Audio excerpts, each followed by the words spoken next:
Siavash. There are many properties on Immo24 that offer a Fertighaus. Should we buy a ground for these offers? Then they will build Fertighaus on this ground. Or these kind of offers contain ground as well. I would probably say it depends on the exact offer.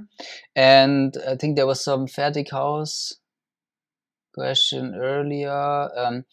But generally speaking, that's a very common question too. Do you buy a property, Fertighaus or not, that comes with the ground, or do you buy ground and then build the property yourself? That's a very common question too, which is kind of what you're asking as well.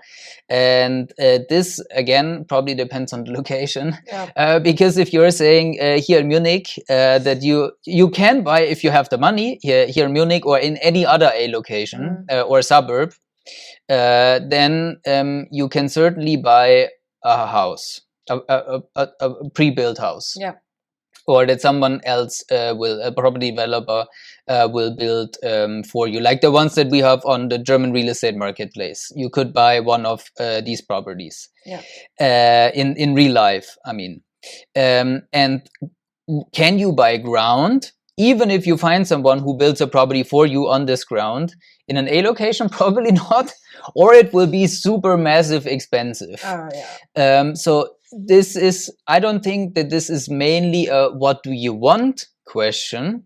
I think this is mostly a what is actually available question. And based on this, then you can see what's available and then maybe go from what's more affordable. Because I don't think that in all around Germany you even have the choice. Yeah.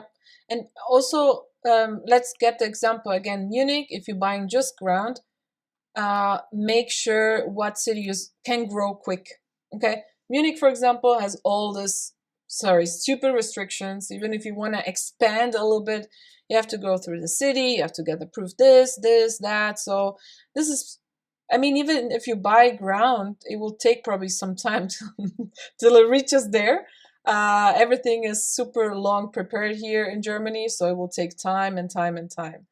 But yeah, in German, bureaucracy, paperwork. And you're doing it yourself with the language barrier. I don't even know what one needs to do. Yeah, I'm a fan to start small, you know, just simple, smaller. Yeah, people. That's kind of the last question that we have for today. Later on, people are always going to get very creative. With I buy ground and then I build this and that on it. And I would also that's how I started too. Just buy what 90% of all people are doing: a pre-built flat, good quality, decent price, and just there's a reason why 95% of all people are doing it, and most of them succeed at least on a decent level. Yeah, and you will spend so much time thinking about it as well. You will think about it. You will spend or lose time to look for the right ground. Let's say that way, or the right property. Well, this is what I also always talk, the perfect property, because I'm, having clients that say, oh, it has to have a balcony, it has to have this, it has to have this. There is no perfect property. For an investment, even? For an investment. I always say, well, I'm wearing glasses, but I always say, put your investment glasses on. Put it on and see through and say, hey, I can imagine that someone can live here. You can go by your personal side too. Okay, I could imagine to live here, but it would be nice to have a balcony, but it would be nice to have a window in the kitchen, but it would be nice to have a window in the washroom. Yeah, it would be nice. But then do it for your primary home. For your primary home, try to do as perfect as you can, which is not going to be, but still nice. But for investment property, just see the numbers. This is what matters. Really, numbers, location and numbers. And by then, imagine you're spending so much time and months and years, great deals are going, and you haven't started. And then interest rate is high, prices are going to increase, and then you're going to think, damn it, I should have done it, right? So. I mean, I don't want to talk about the Düsseldorf property all the time, but that's at least the one that you guys know. I bought in a suburb of an A location. I bought a 2-room flat where singles can live in it, couples can live in it, small families that just got a child and are looking to move into a bigger flat can live in it. just buy the most standard possible. Absolutely. 2-room, 3-room, good location, the most standard stuff possible. No penthouse, no whatever, with just standard. Yeah, Gives you the most chance to find a tenant. Yeah, and even if you say, if you, like, we live in Munich, and obviously we're looking also in Munich, but as Axel mentioned, it's just different on price what you get there instead of in a B area.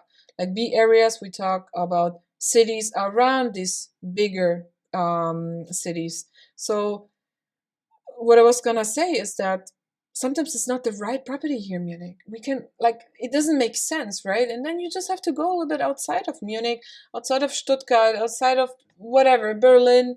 You have to really kind of scope your search field, because it doesn't make sense just to focus on one and I'm gonna find it and I'm gonna find it. And believe me, I have constantly clients that come to me and say, oh, I spent 2 years right now looking for a property. Meanwhile, prices have increased and increased right in front of your nose. Yeah.